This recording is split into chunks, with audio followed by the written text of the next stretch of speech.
भारतवर्ष में कई पर्व होते हैं, सामाजिक, धार्मिक, आध्यात्मिक, राष्ट्रीय, बहुत से पर्व हैं। राष्ट्रीय पर्व सबके लिए, जिस समय हमारा राष्ट्र, हमारा देश स्वतंत्र हुआ 15 अगस्त 1947, वो हम सबके लिए पर्व का दिन है, राष्ट्रीय पर्व है। और जिस दिन भारत का ही संविधान लागू हुआ, उसे गणतंत्र दिवस कहते हैं। 26 जनवरी उसे हम राष्ट्रीय पर्व कहते हैं। ऐसे ही सामाजिक पर्व भी होते हैं। दीपावली है, दशहरा है, रक्षाबंधन है, होली है, बहुत से हैं। अन्य मानने वाले के लिए, समाज के लिए कि कोई ईद, कोई बकरीद, कभी किसी का क्रिसमस का, किसी का कुछ, ये सब अपने हैं। लेकिन गुरु पूर्णिमा सभी परंपरा में इसका महत्व है। ये आध्यात्मिक है। धार्मिक कर्म कांड को बताना अलग है, लेकिन आध्यात्मिकता की ऊंचाई पर उठाना। आवाज नहीं पहुंच रही है?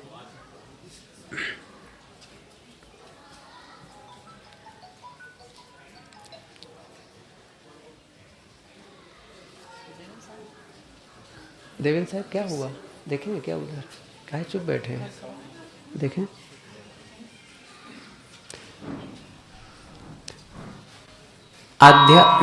आध्यात्मिक ऊंचाई पर उठना है, और इसका जो बोध देने वाला है,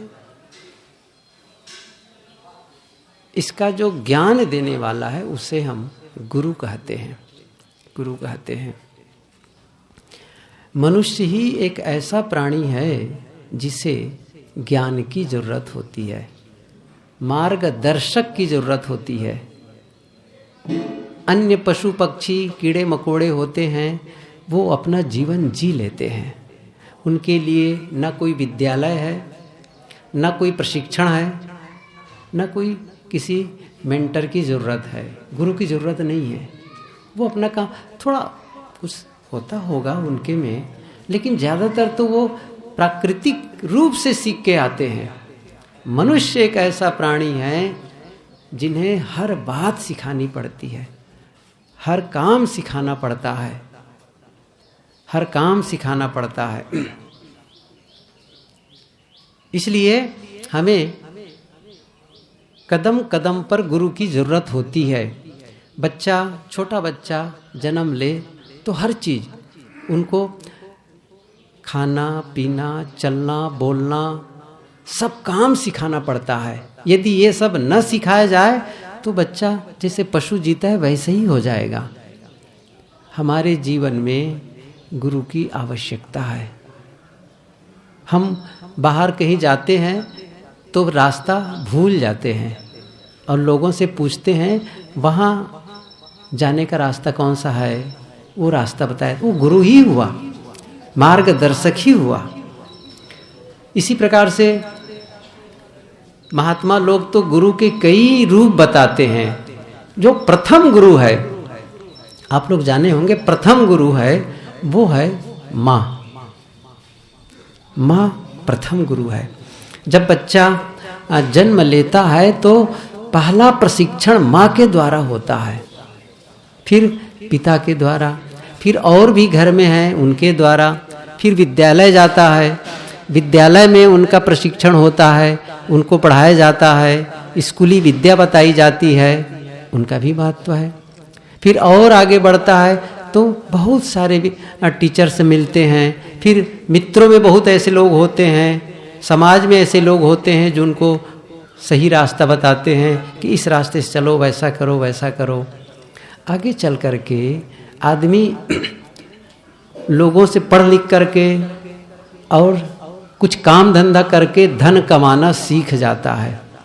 धन भी कमाया, बाल बच्चे भी पैदा हो गए, सब कुछ हो गया, लेकिन फिर भी उन्हें महसूस होने लगता है इन सारी चीजों के पाने के बावजूद मानसिक शांति नहीं मिल रही है, मेरा मन प्रसन्न नहीं रहता है। ऐसा नहीं कि खाने की कमी है, यह भी नहीं कि कपड़े लत्ते की कमी है, सब कुछ है, लेकिन फिर भी मन में ऐसा लगता है कि अभी कुछ कमी है, खोजता है, अंदर से खोजता है। और ऐसी स्थिति में वो कहीं ढूंढता है, तब धार्मिक स्थलों में जाता है। किसी ने बताया तुम इस मंदिर में चले जाओ, तुम ये पूजा शुरू कर दो, वो कर दो, वो करते रहता है, लेकिन वो सारी बातें करते, सारा काम करते करते भी लगता है कि नहीं, अभी भी मन में शांति नहीं है। और तब ऐसे गुरु की, और जिन्हें कहना चाहिए ऐसे सदगुरु की जरूरत होती है, ऐसे मार्गदर्शक की जरूरत होती है जो सचमुच हमें वह पथ बता दे, वह स्थिति बता दे जो सचमुच हमारा मन शांति का अनुभव करने लग जाए, जीवन में सुख का अनुभव करने लग जाए, और केवल शब्दों से नहीं। ये ध्यान देना, आपको मैं बताऊं गुरु का मतलब क्या है। जैसे सूर्य क्या है? जो सूरज है, मैं पूछूं सूर्य क्या है तो क्या कहेंगे? वो आग का गोला है जिसमें केवल आग है, आग, सूर्य में आग है। इसी प्रकार से गुरु क्या है, गुरु कौन है तो क्या कहा जाए? ज्ञान का गोला। जैसे सूर्य से केवल प्रकाश निकलता है, सूर्य से गर्मी निकलती है क्योंकि उसमें वही है, इसी प्रकार से गुरु से केवल ज्ञान निकलता है। तो केवल शब्दों से नहीं, शब्दों से तो निकलता ही है। जब कोई भी किसी भी संत के पास जाएंगे, गुरु के पास जाएंगे तो बोलेगा, बात सही है, लेकिन केवल शब्द ही पर्याप्त नहीं होते हमारे लिए। केवल शब्द ही पर्याप्त नहीं होते कि किसी ने अच्छी बात कह दी और हम बस चलने लग गए, नहीं। क्यों? वैसे तो पुस्तकों में भी सब अच्छे अच्छे शब्द मिलते हैं, अच्छे अच्छे विचार मिलते हैं, दीवारों में अच्छी बातें लिखी हुई मिलती है, कोई भी बोल सकता है, लेकिन जो ज्ञान दिया जा रहा है, क्या उस ज्ञान को कोई जी रहा है? महत्वपूर्ण यह है, जो ज्ञान दिया जा रहा है क्या उसका कोई आचरण कर रहा है कि केवल ज्ञान कहने सुनने की बात है। जब यह महसूस होने लगता है कि जो ज्ञान कहा जा रहा है वह ज्ञान जिया जा रहा है, और वहीं से फिर हमारे जीवन में भी एक भीतर से एक प्रेरणा मिलती है, यदि कोई ये काम कर सकता है तो मैं भी कर सकता हूं। महत्वपूर्ण क्या है? कोई ये कर सकता है तो मैं भी कर सकता हूं। जैसे ऐसे कहने वाले बहुत लोग मिलेंगे, काम, क्रोध, लोभ, मोह, राग, द्वेष, लड़ाई, झगड़ा ये गलत है, ये मत करो। चोरी, हिंसा, व्यभिचार ये मत करो, ये गलत है। बहुत लोग मिल जाएंगे, ये उपदेश करने वाले मिलेंगे। अच्छा क्या है? ये सब करना है, दया, क्षमा, सत्य, धैर्य, विचार, विवेक, ये सब सद्गुणों को धारण करो, ये कहने वाले बहुत मिल जाएंगे, आपके आसपास भी मिल जाएंगे। और उतना हम भी जानते हैं, सब जानते हैं। लेकिन तब हमें सही प्रेरणा कब मिलती है? जैसा वो कह रहा है, काम, क्रोध, लोभ, मोह से दूर रहो, वैसा उनका जीवन है। धैर्य और सहनशीलता, विनम्रता और क्षमा का भाव, वे सद्गुण उनके जीवन में है। तब लगता है नहीं, तब मैं भी कर सकता हूं, मैं भी कर सकता हूं। ये असली रूप है। जब हम किसी संत को देखते हैं, किसी गुरु को देखते हैं कि वो वैसा ही जी रहा है जैसा वो कह रहा है, तो हमारे भीतर से भी एक प्रेरणा मिलती है, मुझे भी करना चाहिए। वही आकर्षित करते हैं हमें, वही आकर्षित करते हैं। केवल शब्द, देखो मेरा मतलब यह नहीं है कि कोई शब्द से बोले तो उनसे ज्ञान नहीं लेना, वहां से भी लेना है। ध्यान दीजिए, ज्ञान तो यदि आप देखें ना, तो ज्ञान तो उसके ज्ञान मिलने के जो रिसोर्स हैं, जो स्रोत हैं, वो इतने अधिक हैं। बस आवश्यकता है आप में और हम में ज्ञान लेने की कैपेबल हो, वो क्षमता हो, वो पात्रता हो। वो पात्रता होगी तो हम वहां से ज्ञान ले लेंगे, और पात्रता नहीं होगी तो ज्ञान नहीं ले सकते हैं, ज्ञान नहीं ले सकते। ज्ञान भले दे दे, कोई गुरु के अच्छे सच्चे गुरु के पास भी चले जाए, यदि उनके अंदर पात्रता नहीं है तो उनको भी उनके शब्द समझ में नहीं आएंगे, वो नहीं करना चाहिए। ठीक है, ऐसा हम बहुत सुन चुके हैं। वही लोग कहते हैं संत के पास चलो सत्संग में, अरे हम बहुत सुन चुके हैं, बहुत जानते हैं, हम जानते हैं सब, ये कहने वाले मिलते हैं। लेकिन यदि पात्रता है तो आप कहीं से भी ज्ञान ग्रहण कर सकते हैं। और मैं बताऊं, पूरी प्रकृति से ज्ञान मिलता है। घर से ही शुरू कर लो, घर से ही शुरू कर लो। कई बार मैं कहा करता हूं कि शादी होती है, मैंने क्या कहा था अभी, माँ गुरु है, पिता गुरु है, घर के लोग गुरु हैं, पति गुरु है, पत्नी गुरु है, ध्यान दीजिए, भाई गुरु है, बहन गुरु है। अर्थात जब कोई आदमी कहीं भी गलत पथ अपनाने लग जाए, कभी भी उनसे गलती हो और वहां से सही पथ बताने के लिए सही निर्देश कोई कर रहा हो, वो गुरु ही है। भले ही जिसको आप पत्नी कह रहे हैं वो गुरु ही है। मैं सचमुच कहता हूं, उनको यदि आप गुरु मान लिए ना तो बहुत बड़ा काम बन जाएगा। और वो सही है, वो ऐसा ही काम करती है, पति भी गुरु का काम करते हैं। हमें क्या करना है, वो यदि रोक रही है, टोक रही है, कोई बात बता रही है, तो फिर क्या करना है, मुझे बदलना है। इसी प्रकार से पति किसी प्रकार से कोई रोक टोक कर रहे हैं, कुछ बता रहे हैं, मुझे बदलना है। देखिए, ज्ञान का मतलब क्या होता है, ज्ञान केवल सुनने का व्यसन न हो कि हम लत हो, चलो भाई ज्ञान सुनने में अच्छा लगता है, आश्रम जाएंगे तो अच्छा रहेगा, जाना चाहिए, लोग कहते हैं, आश्रम जाएंगे, मंदिर जाएंगे तो लोग भी कहेंगे बड़ा धार्मिक आदमी है। ये कोई मतलब नहीं है। ज्ञान हम लें और ज्ञान लेने के पश्चात हमारे जीवन में बदलाव आना शुरू कर दे, हमारे जीवन में परिवर्तन आना शुरू हो जाए, हम वह न रह जाएं जो पहले थे। कई बार मैं कहा, जब आप इस गेट के अंदर आए, इस आश्रम में प्रवेश किए, तो जो आप इंसान थे सत्संग से लौटने के बाद वह न रह जाएं, अब एक दूसरा इंसान बन के जाएं, तब सत्संग में आने का अर्थ है। एक नए संकल्प के साथ यहां से जाएं, एक नए विचारों के साथ जाएं, नए नजरिया के साथ जाएं, आप नए शब्दों के साथ जाएं, नए व्यवहार के साथ जाएं यहां से, तो सत्संग में आने की सार्थकता है। नहीं तो आए थे और जैसे आए वैसे गए, कोई मतलब नहीं है। तो ज्ञान का मतलब वह ज्ञान जो हमारे जीवन में परिवर्तन लाए, जो हमारे जीवन को ढकेले, थकाए उसको, और हमें बेचैन करे। मैं सही बताऊं, बेचैन करे भीतर से। जब कोई विचार सुनने के बाद हम अंदर से बेचैन महसूस करें, अंदर से हम परेशान होने लग जाएं। परेशान होने का मतलब है ऐसा लगने लगे, मैं क्या जीवन जी रहा हूं, मैं क्यों नहीं बदल रहा हूं अपने आप को। ये जब भीतर से प्रेरणा जगने लगेगी, ये जब भाव जगने लगेगा, तब जीवन में परिवर्तन आएगा। तो जीवन में, और यही ज्ञान की सार्थकता है। ये ज्ञान हमारे जीवन में चाहिए। और कौन देगा? या जिसने ये जिया है, या जो वो उस पथ में चल रहा है। दो ढंग है, एक तो ये होगा जो सचमुच अपने जीवन को बदला है, दूसरा वह जो जीवन को बदलने की प्रक्रिया में है। जब प्रक्रिया में है वो भी बदल रहा है, लेकिन अपने ही साथी को जो भी मिले उनसे कहता है, नहीं भाई ये ठीक नहीं है, ये रास्ता ठीक नहीं, इस रास्ते में चलो, ये गलत है, चलो साथ में, ये ठीक नहीं। तो क्या है, वो भी सही है, वो भी सही है, उनकी भी बात मानने जैसी है। और ये बहुत जरूरी है। जैसे आप एक जंगल में भटक जाएं, घना जंगल हो, एकदम वन, सघन जंगल, और आपको रास्ता नहीं मिल रहा है, बड़ी कठिनाई, कहाँ जाऊं, कैसे करूं। इतने में आप परेशान हैं कई दिनों से। इतने में एक आदमी दिखे, आप कहो भाई साहब मुझे वहाँ जाना है, एक जगह, ये गांव है, मुझे वहाँ जाना है, मैं रास्ता भटक गया हूँ, परेशान हूँ जंगल से, इधर उधर कहाँ कैसे निकलूँ। उसने कहा अच्छा तो ठीक है, ये रास्ता है, लेकिन एक काम करो, मैं भी चल रहा हूँ उधर ही, मेरे पीछे पीछे आओ। आपको कैसा लगेगा? मेरे पीछे पीछे आओ।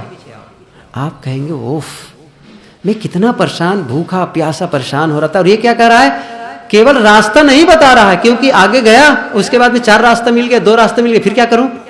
सही है, ये क्या कर मेरे पीछे पीछे आओ, साथ में मैं पहुंचा दूंगा आपको। अब आपकी खुशी कितनी होगी उस समय, कितना आनंद आएगा। वही संत और गुरु का काम है। मैं चल रहा हूं, चलो मेरे साथ में, ये पथ है। इसलिए गुरु की आवश्यकता हमारे जीवन में है। और इसके लिए मैंने क्या कहा? पात्रता। और यदि हम ये लगने लग जाए मैं सब जानता हूं, मुझे किसी से कुछ जानने की जरूरत नहीं है, कुछ ही सीखने की जरूरत नहीं है। गुरुदेव जी कहा करते थे जीवन भर विद्यार्थी बने रहो। मैं कितनी बार बड़े बड़े स्पीकर को सुना, जब मैं पढ़ता था तब भी, जो बड़े बड़े अच्छे उस विभाग के बड़े, कहना चाहिए बहुत अच्छे जानकार, किसी भी वो क्षेत्र में टॉप में होते थे, उस पर पीएचडी किए होते थे, वो भी क्या कहते थे? मैं विज्ञान का विद्यार्थी रहा। क्या कहते? विद्यार्थी रहा। ऐसे वो बहुत कुछ जानकार, फिर भी कहते मैं विज्ञान के विद्यार्थी हूं। इसका मतलब अभी भी जानना है, अभी भी जानना है। तो हमें भी जानना है, हमें भी सीखना है, तो हमें पात्रता की जरूरत है। लेकिन इसमें मैं जानता हूं, मैं अहंकारी हो जाऊं, मैं बड़ा हूं, नहीं जानेंगे। आप पानी भी पीना चाहें, पानी, तो आप हाथ को नीचे करते हैं, किसी भी नल के नीचे करते हैं। ये नीचे करना, आप लोग कबीरपंथी यहाँ बैठे होंगे अधिकतम, मैं समझ रहा हूँ, होंगे ही, तो क्या करते हैं? बंदगी करते हैं। सब लोग समझे, कई बार मन में होता है ये बंदगी क्यों करवाते हैं? क्या है हाथ को जो इस प्रकार से करना? बड़ा सरल सा है। ये हाथ जो हम इस प्रकार से जोड़ रहे हैं ना, हाथ में नीचे, जैसे कुछ मांगने का ही ये रूप है। हम मांगते हैं ऐसा जोड़ के, किसी से मांग, कोई देगा तो कैसे देगा? आप हाथ को ऐसे रख लो या हाथ को ऐसे उठा दो तो देगा कैसे? नहीं, हाथ को आप बांध के रखते, जिसमें कुछ समा जाए। तो ये मांगना है, ये बंदगी का हम लोग का पोजीशन होता है। सिर झुकाना है, शायद बंदगी करना है, सिर झुकाना है, विनम्रता का द्योतक है। ये मांग है। क्या मांगना है? ज्ञान मांगना है। हे गुरुदेव मुझे ज्ञान दीजिए। बंदगी करना है किसको? साहेब को। साहेब माने स्वामी, बंदगी वंदना, जो भी हो, चाहे वो मेरे माँ हो, पिता हो, बड़े भाई हो, बुजुर्ग हो, या गुरु हो, संत हो, उनसे मुझे लेना है। चाहे ज्ञान कहो, आशीर्वाद कहो, स्नेह कहो, प्रेम कहो, कुछ भी हो, वो वहां से मिलेगा, वो मिलेगा। इसलिए मेरे जी 3 बार यहाँ पर अपनी कबीर परंपरा में 3 बार करने की बात है, तो दैहिक, दैविक, भौतिक के 3 ताप हैं, या मन वचन कर्म में दोष हैं। ये सारे दोष खत्म हो जाएं, तीनों दोष। इसलिए मैं बंदगी कर रहा हूं, मुझे वह ज्ञान दीजिए। और मैं सही कहूं ना, ज्ञान देने का मतलब है एक आंख देना। आंख कौन सी आंख? किसी भी संत के पास जाएं, कोई भी, तो बच्चों के लिए न जाएं कि मेरा बेटा हो जाए, मेरे बच्चे हो जाए, मेरी बच्चे को नौकरी लग जाए, मेरा धन बढ़ जाए, ये हो जाए, नहीं, मैं मुकदमे में जीत जाऊं। आप क्या मांगे? यदि मांगना है तो एक ही चीज मांगे, एक अच्छी समझ। हे गुरुदेव मुझे वह समझ दे दीजिए, और उसी में कह रहा हूं आंख, एक ऐसी आंख दे दीजिए जो आंख आपकी है। और मैं उसको और सरल भाषा में, आप अपनी आंख दे दीजिए, आप अपनी आंख दे दीजिए। तो आंख निकालने की बात नहीं, आंख का मतलब है समझ। जिन आंखों से आप दुनिया को देख रहे हैं, लेकिन फिर भी दुनिया के भोगों के प्रति आकर्षित नहीं है, फिर भी आपके मन में राग और द्वेष नहीं है, कुछ तो वही तो मैं भी देख रहा हूं, लेकिन मैं उलझता हूं और आप सुलझते हुए चले जा रहे हैं। इसी दुनिया में रहते हैं, वही काम करते हैं, इसके बावजूद आप शांत रहते हैं, आनंदित रहते हैं। मैं भी इस दुनिया में रहता हूं, लेकिन उलझता और दुखी होता चला जाता हूं। क्या कारण है? कुछ तो है। तो जो आपके भीतर वो है, वो मुझे दे दीजिए, वो सीख दे दीजिए। एक माता जी थी, काफी बुजुर्ग थी, तो मंदिर की सीढ़ी चढ़ रही थी, तो एक टोकरी में जहां फूल वगैरह रखी थी, तो उसमें वो एक बड़ा चमकीला पत्थर था, चमकीला पत्थर वो भी उसमें रखा था। तो एक बाजू में एक इंसान जा रहा था, वो देखा बहुत चमकीला पत्थर है, तो माता जी से कहा कि माँ क्या वो पत्थर मुझे दे देंगे? तो वो पत्थर कोई साधारण पत्थर नहीं था, बहुत कीमती पत्थर था। तो पत्थर वो मुझे दे देंगे, बहुत चमक रहा है। उन्होंने कहा हाँ ले, वो दे दिया, दे देती है, रख ली, बड़ा खुश हुआ, बड़ा कीमती पत्थर मिल गया। रात भर बेचैन रहा वो। अगले दिन फिर आया और पत्थर लेके वापस आया। कहा फिर वो माता जी के मिले। माता जी से कहते कि ये पत्थर मैं वापस कर रहा हूँ आपसे। क्यों? आपको वापस कर रहा हूं, क्योंकि आपने इतनी कीमती पत्थर मुझे दिया, तो जो देने का भाव आपके भीतर है, जो त्याग का बल है, मुझे अब वो चाहिए, ये पत्थर नहीं चाहिए। जिस शक्ति से, जिस ज्ञान से, जिस बोध से, जिस प्रज्ञा से आपने इस कीमती पत्थर को छोड़ा है, बस वही चाहिए मुझे, अब पत्थर नहीं चाहिए। ये बोध चाहिए, ये ज्ञान चाहिए। तो गुरु के पास जाने का मतलब एक ऐसी आंख जो आप दुनिया को देखो, लेकिन देखने के पश्चात भी उन नेत्रों से नहीं।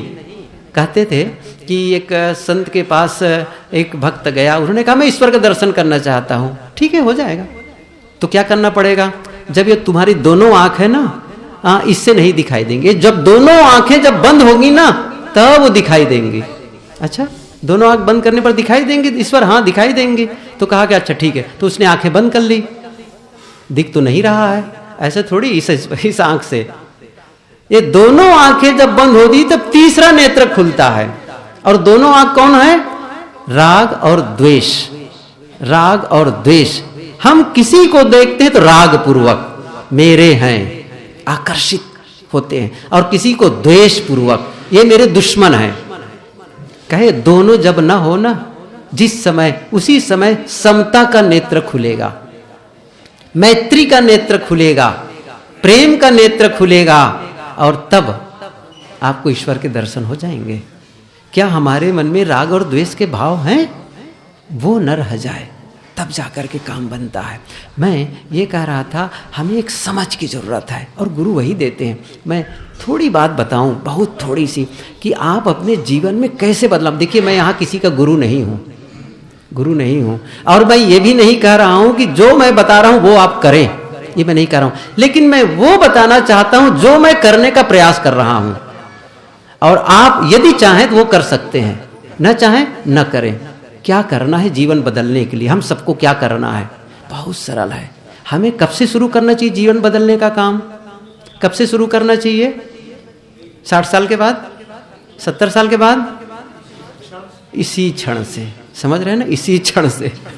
इसी क्षण से। देखिए, पीछे जाकर हम नई शुरुआत नहीं कर सकते, पीछे हम नहीं जा सकते। अब आज के पहले हम नहीं जा सकते, इसलिए शुरुआत अभी करनी है। और मैं और अच्छी बात बताना ये चाहता हूं, जिस समय सुबह नींद खुले, जिस समय नींद खुले वहीं से शुरू कर दो।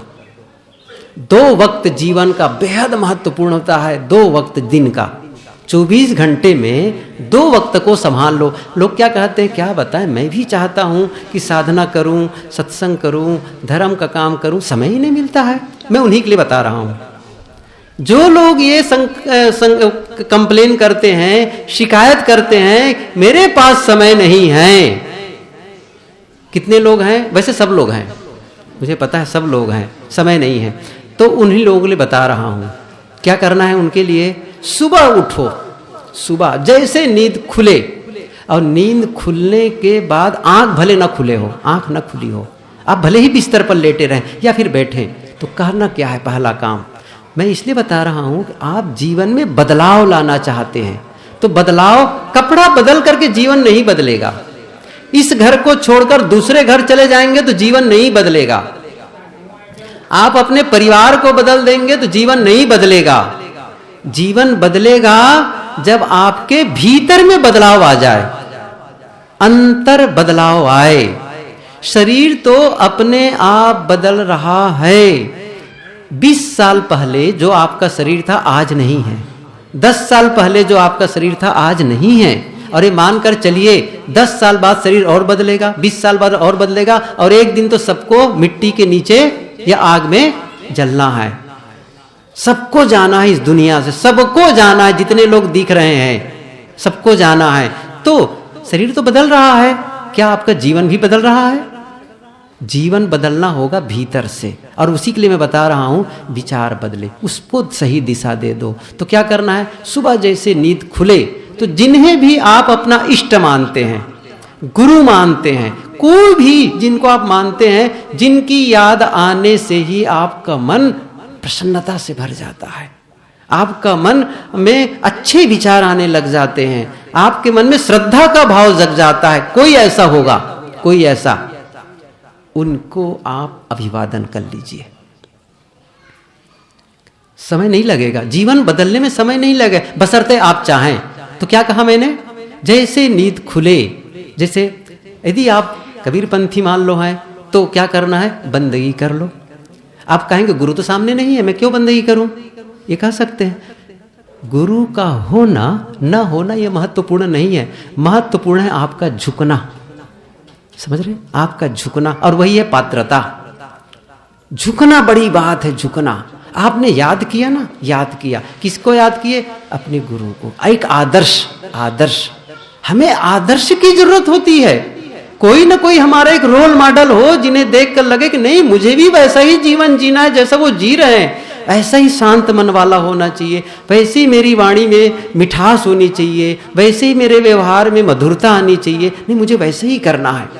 कुछ तो आप किसी से तो सीखना पड़ेगा, किसी से सीखना पड़ेगा। तो क्या करना है, मैं कह रहा था ये मन में भाव रखें, मैं आपका अभिवादन करता हूं। फिर उसके पश्चात में आप जिंदा है, प्रमाण हो गया, जिंदा है। तो क्या करना है, ये सोचो आज का दिन मुझे फिर से मिला है। ये मैं फिर से कहना चाहता हूं कि हम सब रात में सोते हैं, तो पूरी भारत में नहीं, सब लोग सोते हैं रात में, लेकिन बहुत से लोग होते हैं जो सुबह नहीं उठ पाते हैं। बहुत से लोग होते हैं सदा के लिए सोए रह जाते हैं, और हम जिंदा हैं। कितनी बड़ी बात है। तो क्या करना है, धन्यवाद, धन्यवाद देना शुरू करो, सबको धन्यवाद देना शुरू करो, सबके प्रति। और पूरी तरह से मन में इतना अच्छा भाव लगाओ, ये कहना शुरू कर दो, आज का दिन मेरे लिए बड़ा शुभ है। आप लोग जब दादर चढ़ेंगे तो एक वाक्य लिखा है, आज का दिन मेरा आज मेरा जीवन का सर्वश्रेष्ठ दिन है। आज मेरा, क्यों, क्योंकि आज मैं जिंदा हूं, सर्वश्रेष्ठ दिन। हो सकता है कल ना रह जाऊं, कौन ठिकाना, कल ना रह जाऊं, तो मुझे सर्वश्रेष्ठ, भीतर से बेस्ट ही निकालना है मुझे। क्या है बेस्ट निकालना, इसका मतलब क्या आप किसी पर क्रोध करेंगे तो बेस्ट है, ये प्रेम करेंगे वो बेस्ट है, किसी को डांटेंगे वो बेस्ट नहीं है, मीठा बोलेंगे वो बेस्ट है। हर चीज को बढ़िया निकालें आप भीतर से, सबके लिए प्रेम का भाव जगाएं, सबके प्रति मैत्री का भाव जगाएं, सबके प्रति धन्यवाद का भाव जगाएं। जो भी आपको मिला, मैं तो ये भी करता हूं, जब मैं बिस्तर से उठता हूं, बाथरूम में गया, पानी मिल गया, धन्यवाद धन्यवाद, न मिले तो लाइट जला है, अच्छा पंखे, वाह क्या पूछना है, धन्यवाद। मेरे सारे, मैं जिंदा हूं और मेरे सारे साथी जिंदा हैं, कितनी बड़ी बात है, सबके प्रति धन्यवाद। इस प्रकार जब आपके भीतर में धन्यवाद का और कृतज्ञता का भाव भरने लग जाएगा, आप देखिए भीतर कितना आह्लादित आप होने लग जाएंगे। जीवन ऐसे ही बदलता है, ऐसे ही बदलता है। इसके उल्टा आपके जैसे नींद खुली, क्या होगा, किसी से लड़ाई हो गई है, झगड़ा हो गया, वो याद आने लग गई, किसी ने गलत कह दिया वो याद आने लग गई, राग और द्वेष में उलझना शुरू कर देता है। तो मेरा निवेदन क्या, ये क्या मैं बता रहा हूं क्या करना है, साथ साथ में ये भी बताना चाहता हूं क्या नहीं करना है। क्या बताऊं, क्या नहीं करना ये भी समझ लीजिए। सुबह उठते ही मोबाइल नहीं उठाना है। क्या मेरी बात समझ में आ रही है? अच्छा, अंदर जा रही कि नहीं जा रही है? अंदर जा रही मेरी आवाज? कहीं सब तो चले गए, मोबाइल वाली बात मत कहिए, सही है। ये सबसे बड़ी गलत आदत, क्षमा करेंगे, हो सकता है कि आप लोगों में से किसी को हो, ये बहुत ही गलत आदत इसलिए कह रहा हूं, ये जीवन बिगाड़ने वाला है, जीवन बर्बाद करने वाला, इसलिए रोकना जरूरी है। गलत से नहीं रोका जाएगा तो सही पथ पर ले जा कैसे जाएंगे आपको। तो पहला काम आपको मोबाइल हाथ में नहीं उठाना है, ध्यान रखिए, मोबाइल नहीं उठाना है, मोबाइल देखना ही नहीं है उस समय। मैंने क्या कहा, यह काम शुरू कर दीजिए आप, कोई जरूरी नहीं है अभी मोबाइल, कुछ भी। आपके मोबाइल नहीं देखने से पृथ्वी धराशायी नहीं होने वाली है, नहीं होने वाली है, और आपका किसी प्रकार से व्यवसाय में कोई कमी नहीं आने वाली है, कुछ भी नहीं होने वाला है। तो मोबाइल को फिर रहने दो थोड़ी देर के लिए, आप अपने लिए काम करिए, अपने लिए, अपने को बदलने के लिए काम शुरू कर दीजिए। और मैंने वही कहा, आप सुबह से ही एक सही दिशा में मन को सोचने में लगा दो, अच्छे विचारों को सोचने में मन को लगा दीजिए, आप सबके प्रति प्रेम और मैत्री का भाव जगाना शुरू कर दीजिए। आप ये सब करने शुरू का 1 घंटा, शुरू का 1 घंटा बहुत ही महत्वपूर्ण होगा आपके लिए। और शुरू से ही आप मोबाइल में देखने लग गए, किसी ने लाइक किसी ने डिसलाइक क्या किया और उसी को लेकर के प्रसन्न हो रहे हैं, उसी को लेकर दुखी हो रहे हैं। ये मैसेज नहीं करना है आपको। दुनिया वालों से बाद में जुड़ना है, पहले अपने आप से जुड़ना है। आपसे, क्योंकि भीतर कौन बैठा है? भीतर में परमात्मा बैठा है, अपने आप है। पहले आप उनसे मुलाकात कर लीजिए, वहां से आप चार्ज हो जाइए, पूरी तरह से चार्ज होकर तब बाहर जाइए, फिर दुनिया वालों से मिलिए। ये काम आपको दिन में करना होगा। मेरा एक और निवेदन है, सुबह की बात है, कुछ ना कुछ अपने जीवन में जोड़ो। अच्छी पुस्तकों को पढ़ने की आदत डालो। ये आप चाहे गुरु मंत्र मानिए, चाहे जो करिए, अच्छी पुस्तकों को, मैं नहीं कह रहा हूं कि आपको 4 घंटे पढ़ना है, 15 मिनट से शुरू करिए। कोई अच्छी पुस्तक शुरू कर दीजिए। चूंकि आप कबीर से जुड़े हुए हैं, तो मेरा निवेदन क्या होगा? बीजक, कबीर बीजक, जिससे आप कबीर के विचारों को समझ सकते हैं। आजकल गुरुदेव जी की व्याख्या न केवल हिंदी में, गुजराती में भी उपलब्ध है। आप थोड़ा थोड़ा पढ़ते चले जाइए, 2-2, 10-10, 5 पेज पढ़ते जाइए। एक निर्णय संकल्प ले लीजिए, जब तक मैं इस बीजक में से 2 पन्ने नहीं पढ़ूंगा, ज्यादा नहीं 2 पन्ने, तब तक मैं नाश्ता नहीं करूंगा। करके देख लो।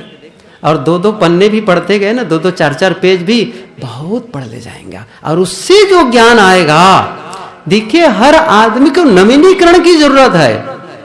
सुबह उठते हैं, फ्रेश होते हैं, स्नान करते हैं, कपड़ा बदलते हैं, तब अच्छा लगता है।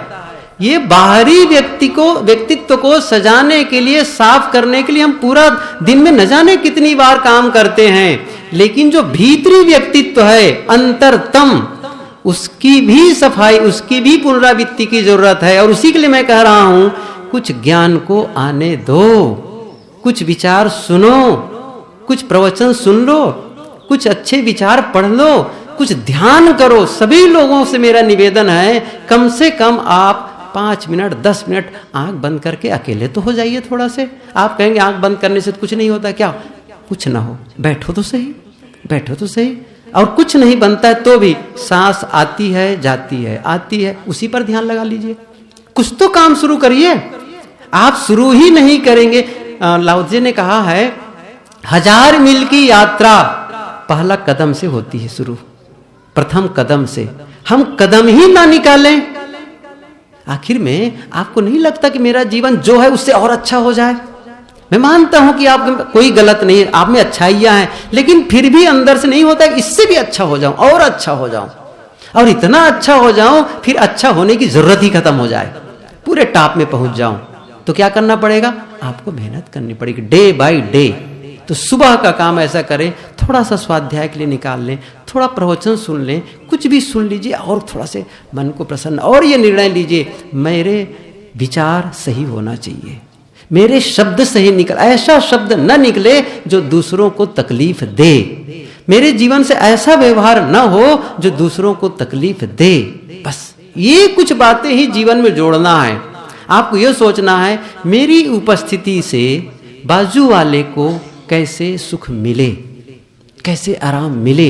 यदि पति समझ ले, मेरी उपस्थिति, मेरे रहने से, मेरे व्यवहार से पत्नी सुखी कैसे रह सकती है, या पत्नी समझे, मेरे व्यवहार से मैं ऐसा कौन सा व्यवहार करूं, ऐसा कौन सी बातें करूं जिससे पति प्रसन्न रहे, आनंदित रहे। देखो, इतने से बदलाव लाना शुरू कर दें। फिर और भी परिवार के लोग हैं, फिर जिनसे मिलने उनके लिए मैं ऐसा कुछ करूं जिससे आदमी खुश हो जाए, प्रसन्न हो। हर आदमी दुख का बोझ लेके चल रहा है। क्या कहा? हर आदमी अपने सिर पर दुख का बोझ लेके चल रहा है। आप उसके दुख को बढ़ाने का काम न करो, घटाने का काम करो। यह समाज की सेवा होगी और यही आपके आध्यात्मिक वर्क होगा।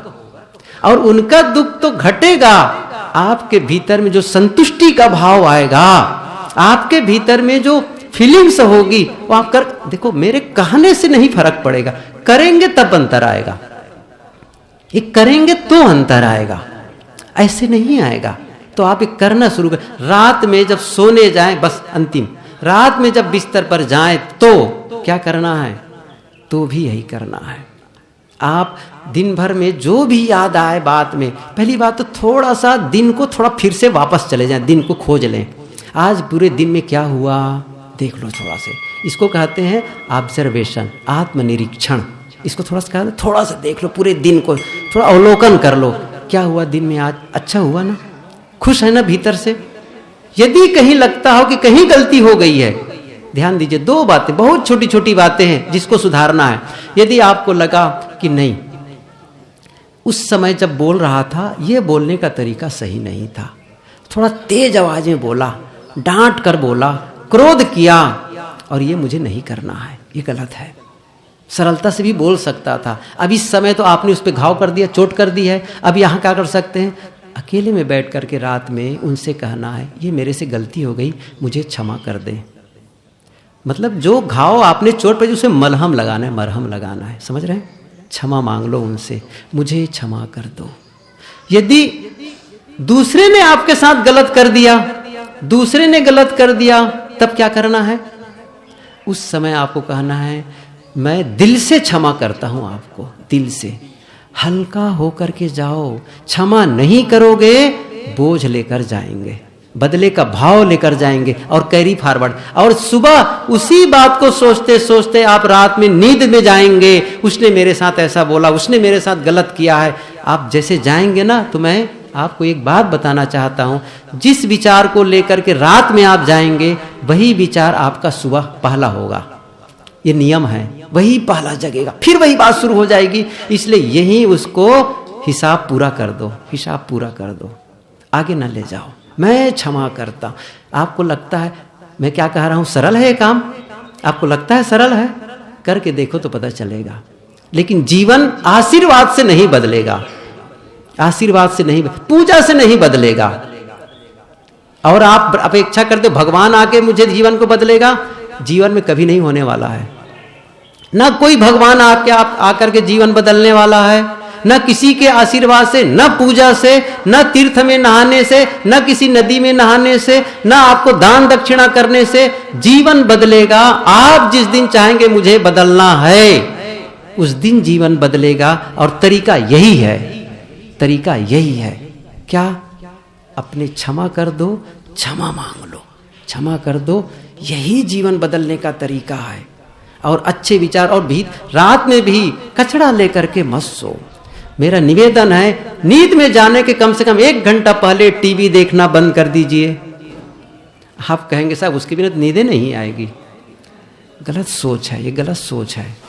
दिन भर का कचरा, टीवी का कचरा अंदर डालने से क्या फायदा है आपको है। अच्छे विचारों को करते हुए भीतर अंदर नींद में जाइए। मैं इसलिए कह रहा हूं, जो आप रात में भोजन करते हैं, जो भोजन आप डालते हैं पेट में, पेट क्या करता है, डाइजेस्ट करता है, पाचन करता है। क्या मैं सही कह रहा हूं? जो आप खाएंगे उसका वो पाचन करेगा और उसी का रस बनेगा, उसी से शरीर बनेगा। इसी प्रकार से जो विचार हम अंदर डालेंगे, आंख से देखकर, कान से सुनकर, किसी भांति जो अंदर विचार डालेंगे उसका भी डाइजेशन होता है, उसका भी पाचन होता है और उसी का रस बनता है। गलत भोजन करेंगे, शरीर में गलत रस बनेगा और शरीर गलत होता चला जाएगा।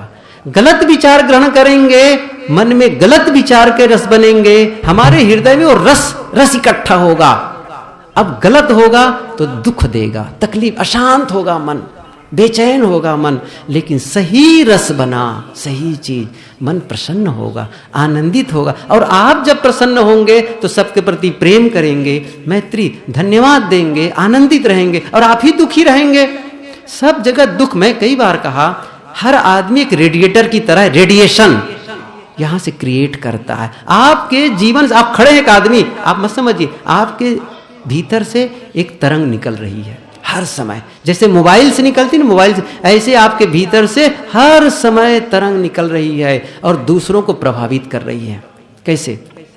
आप क्रोध करते हैं तो तरंग निकलती कि नहीं निकलती? मत बोलिए, शब्द से मत बोलिए, केवल आंखें लाल कर लीजिए, चेहरा एकदम से आप तमतमा जाइए, मुट्ठी बंधी हुई हो और आंख को ऐसा देखे, देखने वाला का ओफ, उनके पास मत जाना अभी, नहीं तो वो करंट मारेगा, बहुत ही खतरनाक है। सही है? इसका मतलब वहां से तरंग निकल रही, निगेटिव तरंग। क्या मैं सही कह रहा हूं? आप वहां नहीं जाना। लेकिन एक आदमी खुश, हंस रहा है, मुस्कुरा रहा है, ये ठीक है। अब बोलता है बहुत मीठा बोल रहा है, एक तरंग भेज रहा है। कौन सी तरंग आप भेज रहे हैं? आपके भीतर की, जिसके भीतर में द्वेष है, नफरत है, कड़वाहट है, वो गलत तरंग भेज रहा है, गलत तरंग, और वो लौट कर आएगा कई गुना के रूप में। लेकिन आप अच्छी तरंग भेजें, सुंदर भाव भेजें सबके प्रति, जीवन तब बदलेगा। तब जानो गुरु का ज्ञान उतर रहा है, उतर रहा है। ये पात्रता हमें विकसित करनी पड़ेगी। गलत चीज़ों को लेकर के रात में न जाइए, उसका भी डाइजेशन होता है। गलत विचारों को लेकर के मत रात में नींद में न जाइए, उसका भी पाचन होगा। और गलत रस, गलत मानसिकता बनेगी। जैसे शरीर में गलत रस बन करके शरीर को बर्बाद, तमाम रोगों का घर वो शरीर हो जाता है, ऐसे ही गलत मानसिकता हमारी तैयार हो जाती है। फिर हमारे शब्द गलत निकलते हैं, व्यवहार गलत होते हैं, और पूरा तब कहते क्या बताएं, सफलता नहीं मिल रही है, क्या बताएं, लोग हमेशा हमसे नाराज रहते हैं। नहीं, आपसे, आपके द्वारा हो रहा है। जो आपको मिल रहा है वो आपके द्वारा हो रहा है। इसलिए हमें अपने जीवन को बदलना है, तब जाकर के जीवन में सुख और शांति का अनुभव होगा। गुरु यही ज्ञान देते हैं। सदगुरु कबीर ने इसीलिए कहा है, पूरा साहेब से ये सब विधि पूरा होए, ओछे से नेह लगाए के मुलहु आवे खोए। पूरा साहेब की सेवा करो, जो पूर्णता प्राप्त है। और मैंने ये भी कहा, जो पूर्णता की ओर अग्रसर हैं उनके साथ लग जाओ, उनके साथ लग जाओ, वैसा जीवन जीना शुरू कर दो, तो निश्चित रूप से हम लोग का जीवन सुखमय होगा। आप सब काफ़ी देर से बैठे हुए हैं। आज गुरु पूर्णिमा की ढेर सारी आप सबको शुभकामनाएं। मैं यही आप सबके लिए शुभकामना व्यक्त करता हूं कि आप सबका जीवन स्वस्थ हो, प्रेम पूर्ण हो, आप सबका जीवन समृद्ध हो और शांतिमय हो। ये मैं आप सबके लिए चाहता हूँ। 1 मिनट से भी कम समय के लिए आप सबसे मेरा निवेदन है, थोड़ी देर आंख बंद करें और बैठ करके जिन्हें आप गुरु मानते हैं उनकी याद करिए, उनकी याद करिए। और याद करते हुए कहना है, हे गुरुदेव, जो आपने मुझे ज्ञान दिया वो ज्ञान के अनुसार जीवन जी तो रहा हूँ, लेकिन फिर भी कमी हो जाती है। आज फिर से एक संकल्प के भाव के साथ में मैं फिर से संकल्प लेता हूँ कि आपने जो ज्ञान दिया है उस ज्ञान के अनुसार मुझे जीना है, वैसे ही जीवन बनाना है, और मुझे सुख और शांति का अनुभव करना है, सुख और शांति का अनुभव करना है, और गुरु के प्रति आभार व्यक्त करना है, धन्यवाद का भाव व्यक्त करना है। जिसने भी ज्ञान दिया, जिसके भी मार्गदर्शन से मैं कुछ भी अच्छा कर पाया, चाहे कोई हो, चाहे वो घर का सदस्य हो, मेरा मित्र हो, कोई भी हो, उनके प्रति आभार व्यक्त करें, धन्यवाद व्यक्त करें।